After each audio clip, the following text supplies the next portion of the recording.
A continuación, hablaremos sobre el lenguaje.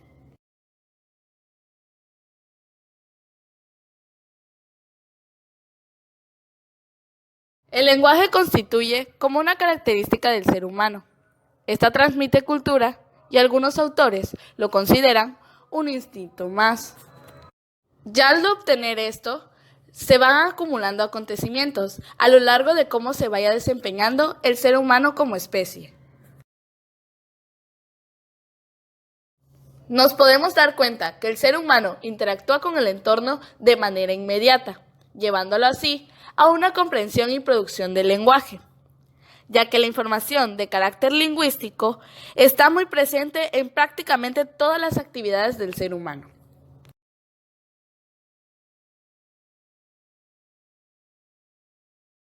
Podemos comprender que el lenguaje es un sistema de códigos, la cual permite designar en su entorno sus acciones, sus cualidades y las relaciones que tienen con diversas personas. Entrando en el tema del sistema cognitivo, existe una comunicación simbólica, en la cual da designación de objetos y acontecimientos con palabras en las cuales se va almacenando poco a poco en la memoria. Es decir, esta va destacando y fijando la atención de dichos objetos. Como siguiente punto, organiza y simplifica información. Esta da como representación de objetos concretos y también de abstracción de estos según sus características generales. También se entiende como vehículo de transmisión de información acumulada, por ejemplo, su cultura y su conocimiento. Por ello, el lenguaje está íntimamente relacionado con la comunicación y la cognición, lo que permite establecer dos de las funciones más representantes del lenguaje. La comunicativa es el instrumento de comunicación que permite transmitir la información, y la cognitiva como vehículo del pensamiento. Bases biológicas y neurológicas del lenguaje.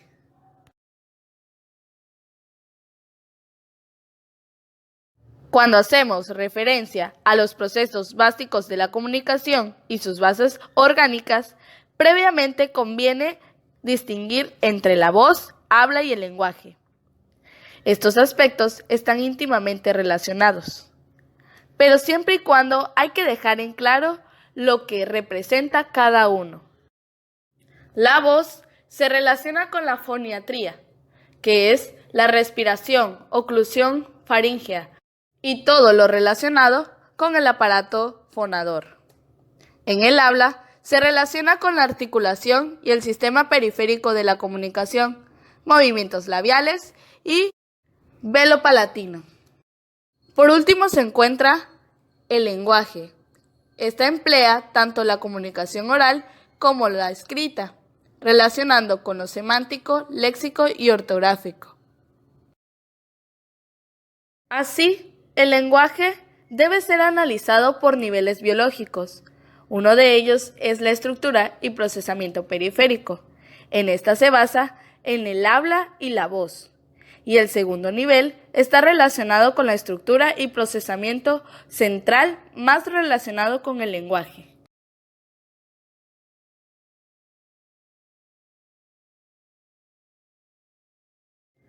Para poder entender de manera más clara las bases neurológicas, vamos a proponer una serie de neuroejes explicativos. El primero es neuroeje derecho-izquierdo. Aunque está demostrado y existe cierta unanimidad en aceptar que el hemisferio izquierdo está especializado con el control y el desarrollo del lenguaje, no podemos dejar de aceptar que existen en funciones paralelas y de gran importancia, en la cual participa también el hemisferio derecho. Prosiguiendo, podemos decir que en el hemisferio izquierdo es más estructurado, racional, lingüístico y sistemático. Y en el derecho, pues se relaciona más con los contextos, con la creatividad y otras cosas más.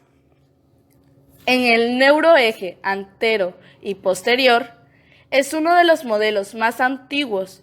Se construye asumiendo que la base neurológica del lenguaje mantiene una regla, mientras las zonas posteriores se encargan de la entrada de la información, que es la comprensión.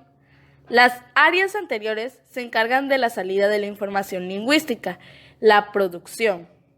Y por último tenemos el neuroeje inferior y superior. Esta presenta 3 niveles. En estas unidades se comportan de manera jerárquica y son de complejidad creciente. En resumen, podríamos decir que la primera controla lo que es la atención y la activación. La segunda unidad controla la entrada y memorización de información. Y por último, en la tercera unidad es el proceso en el cual se desarrolla los estímulos y la entrada y salida de esta, en la cual se podría decir que tiene una relación con las tres para que al momento que el niño está recibiendo una información pueda construir sus propios conocimientos, pero siempre y cuando éstas estén funcionando muy bien a lo largo de su etapa de su educación. Gracias.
Introducción a la motivación.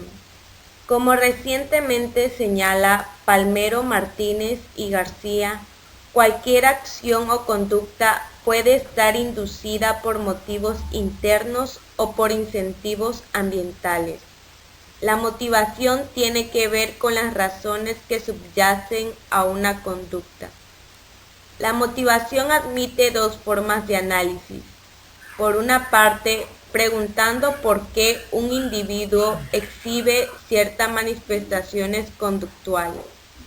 Por otra parte, preguntando cómo se lleva a cabo tales manifestaciones conductuales. El término motivación es un concepto que usamos cuando queremos describir las fuerzas que actúan sobre o dentro de un organismo para iniciar y dirigir la conducta de éste. Es decir, son fuerzas que permiten la ejecución de conductas destinadas a modificar o mantener el curso de la vida de un organismo, mediante la obtención de objetivos que incrementan la probabilidad de supervivencia, tanto en el plano biológico cuanto en el plano social. La motivación se refiere a un proceso dinámico interno en cualquier momento, como proceso que puede implicar cambio o variabilidad. Cuando nos referimos a la motivación en términos de actividad puntual y momentánea, estamos hablando de estado motivacional.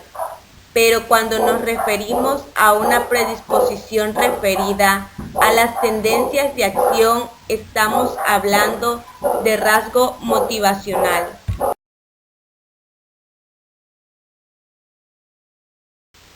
Intensidad y cualidad en la conducta motivada.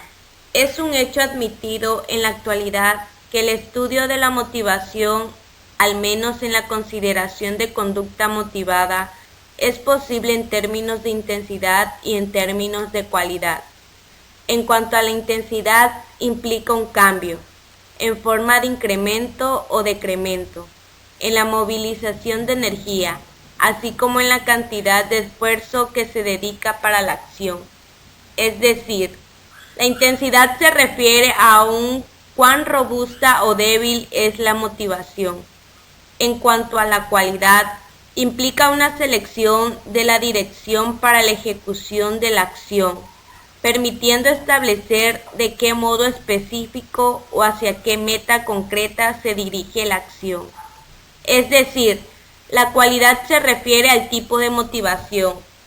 El aspecto relacionado con la intensidad de la motivación, esto es, el factor energético. Entre ellas destacan las de arousal y activación. Actualmente y de forma genérica se habla de activación. En este marco de referencia hay que señalar que la intensidad de la motivación ha sido considerada de dos formas básicas, en la dimensión fásica y en la dimensión tónica. Por lo que respecta a la dimensión fásica, hace referencia a reacciones o excitaciones breves asociadas a un estímulo u objetivo, que por alguna circunstancia es significativo para ese individuo. Por lo que respecta a la dimensión tónica, hace referencia a respuesta o excitaciones provocadas por un estímulo u objetivo, el cual en este caso posee mucha relevancia o exige mucha dedicación al individuo, produciendo un nivel sostenido en la respuesta o excitación. Los componentes esenciales de la conducta motivada. Activación. Es una de las características con mayor facilidad. Puede ser observada cuando un organismo lleva a cabo una conducta. La conducta abierta es la que mayor define la activación. Dirección.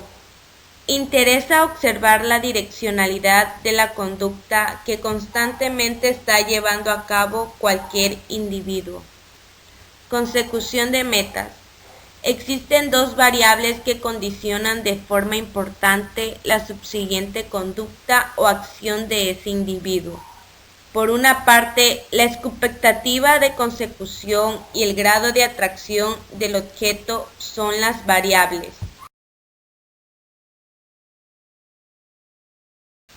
Motivación y su papel en la adaptación. Parece evidente que, al menos desde un punto de vista genético, todo ser vivo se siente motivado para conseguir el objetivo más esencial, la supervivencia en condiciones normales. Prácticamente todas las conductas que lleva a cabo un individuo se cuentan relacionadas con el incremento en la probabilidad de supervivencia. Aunque en nuestros días, al menos en el ser humano, dicha supervivencia no tenga la connotación de vida o muerte. Como consecuencia y por definición, la motivación se encuentra presente en los organismos de todas las especies, independientemente del lugar que ocupen en la escala filogenética. Si la motivación se encuentra relacionada con el afán por sobrevivir, todo ser vivo se encuentra motivado para sobrevivir, con los matices diferenciales que se quieran considerar. Es evidente que las formas más complejas de motivación se dan en el ser humano y este es el ámbito en el que de forma preferencial hemos de centrarnos, sin descuidar el análisis de las especies inferiores que, como es bien sabido, aportan información relevante para comprender cómo funciona el ser humano en según qué circunstancias se encuentre. Neurobiología de la regulación del proceso de activación. Connotación fisiológica. Se refiere al sentido asociado expresivo o adicional que posee una palabra o frase según el contexto. Cognitiva. Se refiere a todos los procesos que lleva a cabo un individuo desde que detecta la presencia de un estímulo hasta que dicho estímulo es significativo o no para él. Conductuales. Se refiere a la preparación para la acción con la eventual ejecución de la misma.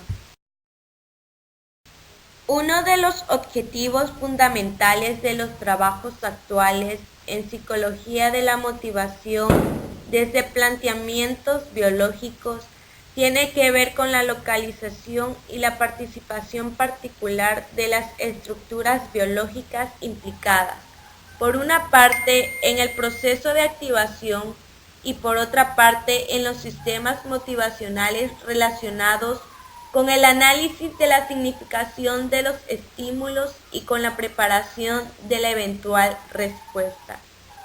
Uno de los ámbitos más productivos en los estudios actuales sobre la motivación desde un punto de vista biológico tienen que ver con la delimitación neurobiológica de las estructuras que participan en el proceso de activación y su autorregulación homeostática, concretamente a partir de las clásicas aportaciones de los teóricos de la activación. La activación tiene connotaciones fisiológicas, cognitivas y conductuales motoras.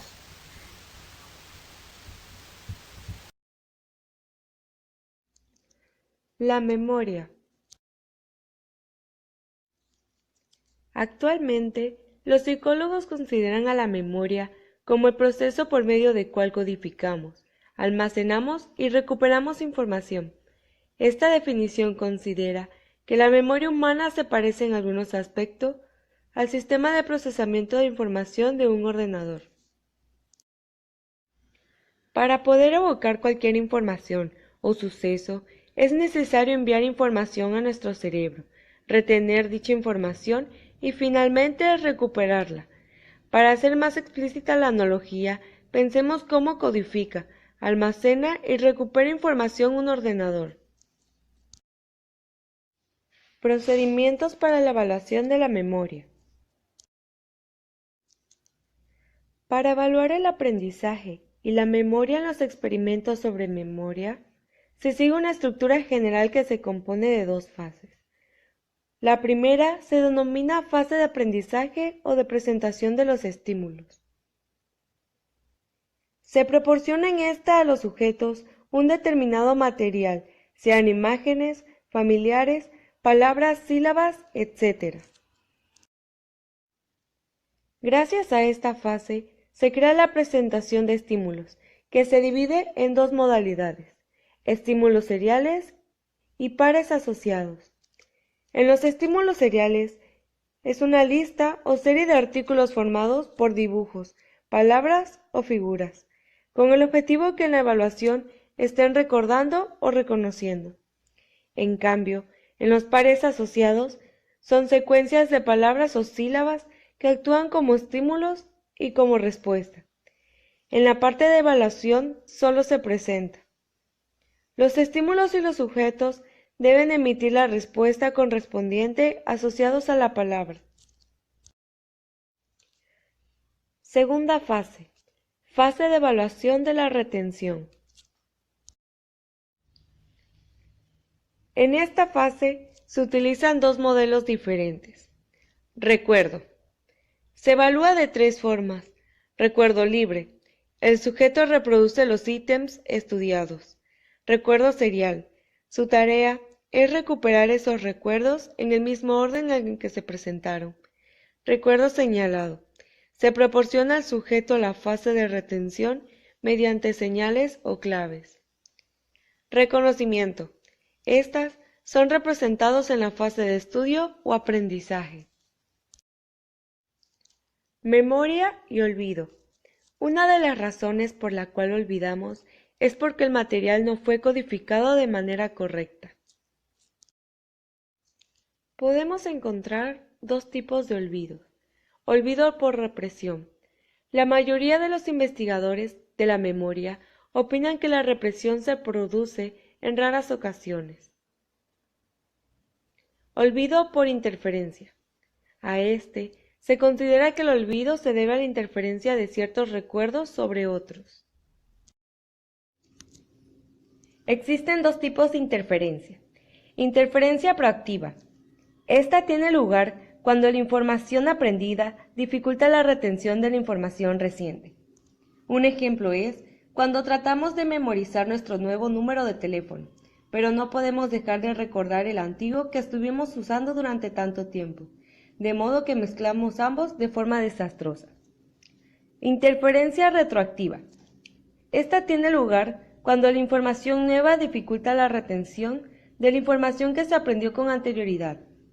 Es el caso en que un estudiante aprende una lista de verbos en francés para un examen y al día siguiente estudia una lista de verbos en inglés.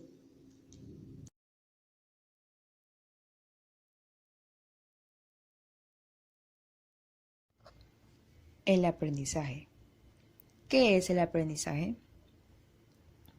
El aprendizaje puede considerarse como la capacidad de adaptación al medio ambiente, también como un proceso a través del cual el ser humano adquiere o modifica sus habilidades, destrezas, conocimientos o conductas, como fruto de la experiencia directa, el estudio, la observación, el razonamiento o la instrucción. Dicho en otras palabras, el aprendizaje es el proceso de formar experiencia y adaptarla para futuras ocasiones. Ahora bien, el aprendizaje es un proceso a través del cual se adquieren nuevas habilidades, destrezas y conocimientos. Puede ser analizado de distintas perspectivas. Sus principales teorías del aprendizaje son la teoría del aprendizaje de Piaget. Esta afirmaba que los niños tienen un papel activo a la hora de aprender. Para él, las diferentes estructuras mentales van modificándose y combinándose entre ellas a través de la experiencia mediante la adaptación. Mientras que la teoría de aprendizaje de Pavlov defendía el conocimiento clásico. Según este tipo, el aprendizaje se producía cuando se asocian más o menos al mismo tiempo dos estímulos, uno incondicionado y otro condicionado. Disposiciones innatas de conducta y aprendizaje. El concepto de reflejo. El aprendizaje está presente en muchos seres vivos, pero no todos necesitan de esta capacidad para sobrevivir. Un claro ejemplo lo tenemos en el reino vegetal. Muchas plantas realizan movimientos fototrópicos como el girasol, pero no podemos decir que estos sean aprendidos. Sin embargo, la posibilidad de emitir acciones espontáneas no se reduce a especies que carezcan de la capacidad de aprendizaje.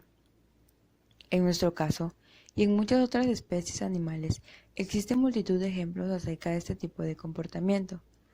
Por ejemplo, tendemos a retirar la mano del fuego para no quemarnos o cerramos súbitamente los ojos ante un soplo de aire. Estos movimientos involuntarios no son aprendidos, son conocidos como actos reflejo.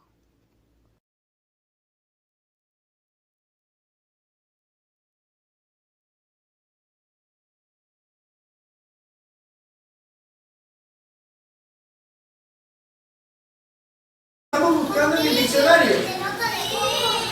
Alce la mano, ¿quién ha visto un diccionario? Bien, este diccionario está pequeñito.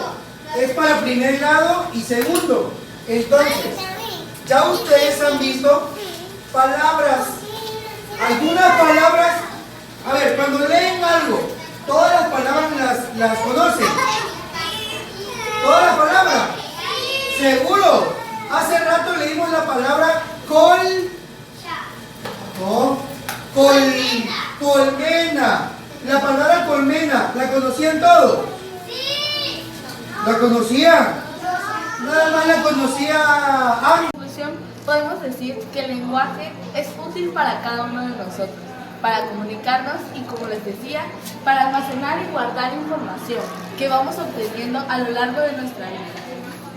En este trabajo participamos 6 personas: José Carlos, Ana Laura, Karen Serina, Ana Graciela y María José y Fabiola Alejandra.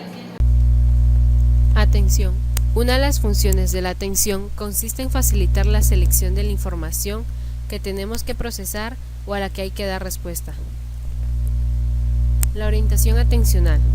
Una forma de conseguir este objetivo por parte de la atención es a través de su orientación a aquel lugar del espacio extrasensorial, donde es más probable que aparezca la información relevante. Una de las metáforas más tradicionales acerca de la atención es que actúa como si fuera un foco de linterna, que se puede dirigir hacia la localización espacial en la que se encuentra un estímulo objetivo para conseguir facilitar su detección y su posterior procesamiento. La teoría integradora de Posner. Posner y sus colaboradores elaboraron una teoría que trata de proporcionar una visión integrada de las diferentes funciones atencionales y del sustrato anatómico que las podrían posibles. Así, su explicación propone que lo que denomina atención es un sistema modular compuesto por 3 redes independientes, aunque con conexiones relacionadas con áreas cerebrales diferentes. La red 1, red atencional posterior, que está relacionada con procesos ligados a lo que hemos denominado reflejo de orientación y dependencia de áreas de córtex parietal posterior, los aparatos pulvinar y reticular del tálamo y los colículos superiores. Red 2, la red atencional de vigilancia o alerta, cuya función es mantener un estado preparatorio de desarrollo o activación, relacionada con la detección rápida de estímulos. Estas funciones están asociadas a áreas frontales y parietales del hemisferio derecho que reciben proyecciones del locus coeruleus. Red 3, la red atencional anterior, de la que depende del control voluntario sobre el procesamiento de la información y que está relacionada con aspectos como la selección controlada de la entrada activa, el reparto voluntario de recursos sobre las tareas en que se ejecutan simultáneamente y en general, los procesos que requieren planificación y control de desarrollo de una estrategia prevista, que desarrollamos normalmente en respuesta ante situaciones nuevas. Esta red está fundamentalmente relacionada con las áreas de los lóbulos frontales. Así, es comprensible que los modelos clásicos de la atención, que la entienden como un mecanismo unitario, ubicado en una zona cortical muy delimitada, han sido sustituidos mayoritariamente por modelos que entienden la atención como un mecanismo múltiple con varias funciones. La red ejecutiva. Si todas nuestras conductas estuvieran determinadas exclusivamente por asociaciones estímulo-respuesta, no tendríamos la capacidad de escoger qué acción queremos llevar a cabo ante una situación determinada. Sería siempre la asociación estímulo-respuesta con mayor fuerza asociativa la que capturaría el control de la conducta. Múltiples ejemplos de la vida cotidiana nos demuestran la existencia de conductas cuya secuencia de acción está dirigida por una finalidad, una intención y que se realizan bajo una sensación subjetiva de esfuerzo.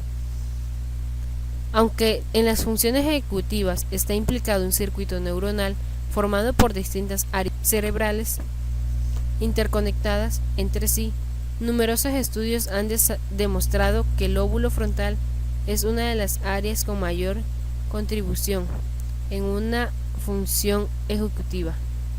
El apoyo experimental que relaciona el sistema ejecutivo con los lóbulos frontales se ha encontrado tanto en estados normales como en patologías. Resoluciones de conflictos. Un ejemplo clásico de conflicto atencional es la tarea de Stroop. En este paradigma se le pide a los sujetos que nombren el color de la tinta en el que está impresa una palabra. El significado de la palabra puede denotar el nombre de un color diferente al del color de la El significado de la palabra puede denotar el nombre de un color diferente al color de la tinta. Esto sería una condición incongruente. O ser el mismo color, que sería la condición congruente. Los resultados encontrados cuando se comparan estas dos condiciones con una neutral, el significado de la palabra no denota color alguno, son que en la condición incongruente se produce un incremento en el tiempo de respuesta y en el porcentaje de errores al nombrar el color de la tinta de la palabra, mientras que en la condición congruente se produce el resultado inverso, una disminución en el tiempo de respuesta y el porcentaje de errores. Detección y corrección de errores. La detección de errores cuando estamos ejecutando una tarea es algo muy común. En general, las personas poseen la capacidad de evaluar de manera interna nuestra propia conducta y de detectar nuestros errores incluso en ausencia de retroalimentación externa. Esta habilidad es esencial para poder llevar a cabo una conducta coherente y con éxito. La detección de un error nos da información tanto de la calidad de nuestras habilidades cognitivas como de la dificultad de la tarea, contribuyendo de esta forma a la actualización de nuestros conocimientos metacognitivos. Por ejemplo, si somos conscientes de que cometemos muchos errores en el desarrollo de una tarea, concluimos que la tarea es muy difícil o que no estamos suficientemente capacitados para llevar a cabo la tarea. Por consiguiente, podemos tomar la decisión de pedir ayuda o de desarrollar estrategias que compensen la falta de eficacia. Control emocional. En muchas situaciones, la detección de un error no solo nos proporciona información acerca de la educación de nuestras operaciones cognitivas para conseguir resolver con éxito una tarea, sino que también implica una reacción emocional. Por ejemplo, cuando un sujeto es consciente de que ha cometido un error, no solo puede buscar una estrategia nueva que le permita cometer menos errores, sino que también es probable que se sientan mal por estar cometiéndolos. Incluso existen datos experimentales que demuestran que el valor emocional que le damos a una retroalimentación conduce a un camino automático en el criterio de respuesta, incluso en ausencia de información cognitiva. Digamos, una señal con valor emocional durante la ejecución de una tarea continua puede retrasar las respuestas del sujeto, incluso cuando éste conoce que la señal no proporciona información acerca de su ejecución.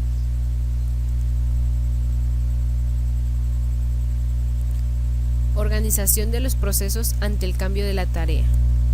Otra forma de estudiar la función ejecutiva de la atención es a través del paradigma de cambio de tarea. En este paradigma, los sujetos realizan dos o más tareas, pero ordenadas de forma secuencial. Supongamos una tarea tipo stroke en la que en algunos ensayos tiene que responder al color de la tinta de la palabra, tarea A, y en otras el significado de la palabra color, tarea B. Cuando estas tareas se realizan secuencialmente, el sujeto tiene que cambiar de una tarea a otra, lo que implica la participación de procesos distintos, o al menos una organización distinta de los mismos procesos, necesitándose, por tanto, el control ejecutivo para el cambio de tarea.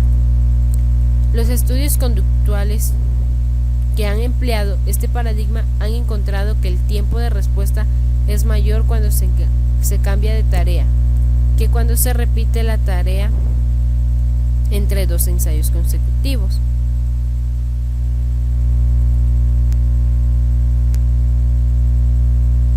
Los estudios